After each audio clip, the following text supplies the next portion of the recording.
रात का समय था, चारों ओर कोहरा ही कोहरा। दो अजनबी रात के समय में ब्रह्मवन से गुजर रहे थे। उन दोनों को ब्रह्मवन के बारे में नहीं पता था।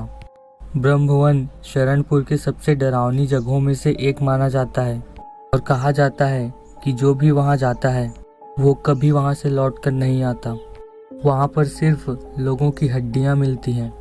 और वह दो अजनबी शरणपुर में पहली बार आए थे और उन्हें भी ब्रह्मवन के बारे में बिल्कुल भी नहीं पता था। वह दो अनजान व्यक्ति साइकिल पर थे। वो जंगल में थोड़ी दूर अंदर चले गए। थोड़ी दूर जाने के बाद उन्हें कुछ आवाज़ें सुनाई देने लगी। शुरुआत में तो उन्होंने इन आवाज़ों पर ध्यान नहीं दिया, लेकिन जब वह आवाज़ें बार बार आने लगी और जब उन्हें महसूस होने लगा कि वह आवाज़ धीरे धीरे उनकी तरफ बढ़ रही है, तब वह दोनों थोड़े घबरा गए और वो साइड में साइकिल को रोककर देखने लगे। वहाँ पर उन्हें कुछ भी नज़र नहीं आ रहा था। उन्हें कुछ भी समझ नहीं आया कि ये आवाज़ें कहाँ से आ रही हैं। तभी उन्हें ये महसूस होने लगा कि कोई उनका पीछा कर रहा है। तब वह दोनों साइकिल के पास जाने लगे जहाँ पर उन्होंने साइकिल को खड़ी करी थी। वह दोनों बहुत ही ज़्यादा घबरा गए थे। उन्हें इस जंगल में कुछ ठीक नहीं लग रहा था। जैसे ही वह अपनी साइकिल के पास पहुँचे, वह दोनों तुरंत साइकिल में बैठकर जाने लगे। तभी उन्हें लगा कि कोई उनकी साइकिल के पीछे भाग रहा है, लेकिन उन दोनों में से किसी ने भी पीछे मुड़कर नहीं देखा क्योंकि उन्हें बहुत ही ज़्यादा डर लग रहा था। वे दोनों अपनी साइकिल भगाते रहे, लेकिन वह दो लोग थे। पहले की साइकिल तो ठीक चल रही थी, लेकिन दूसरे आदमी की साइकिल की चेन गिर गई, जिसकी वजह से वह ज़मीन पर गिर पड़ा। लेकिन उसके साथ जो आदमी था वह बिना पीछे मुड़े आगे बढ़ता रहा, जबकि उसे पता था कि उसका दूसरा दोस्त ज़मीन पर गिर चुका है।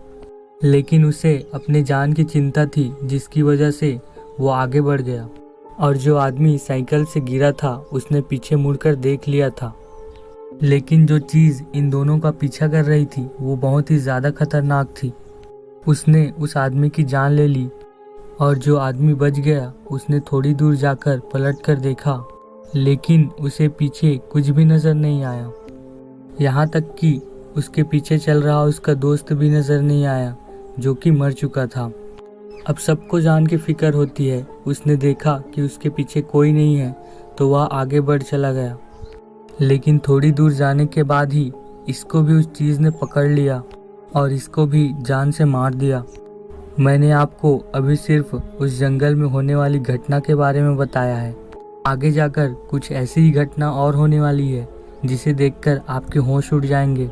अभी जो आपको हमने सुनाई वह सिर्फ एक खबर थी कि आपको उस राक्षस की ताकत का अंदाज़ा हो जाए।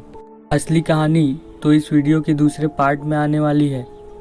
कहानी में आगे क्या होने वाला है दूसरे पार्ट में जाने तो इस वीडियो का अगला पार्ट देखना मत भूलिएगा, जो कि कुछ ही समय बाद अपलोड कर दी जाएगी। तो अगर आपको ये स्टोरी पसंद आई तो प्लीज़ लाइक करें, कमेंट करें और अगर आपको इसी तरह की स्टोरी सुनना पसंद है तो हमारे चैनल को सब्सक्राइब करें। Thank you for watching and listening my stories.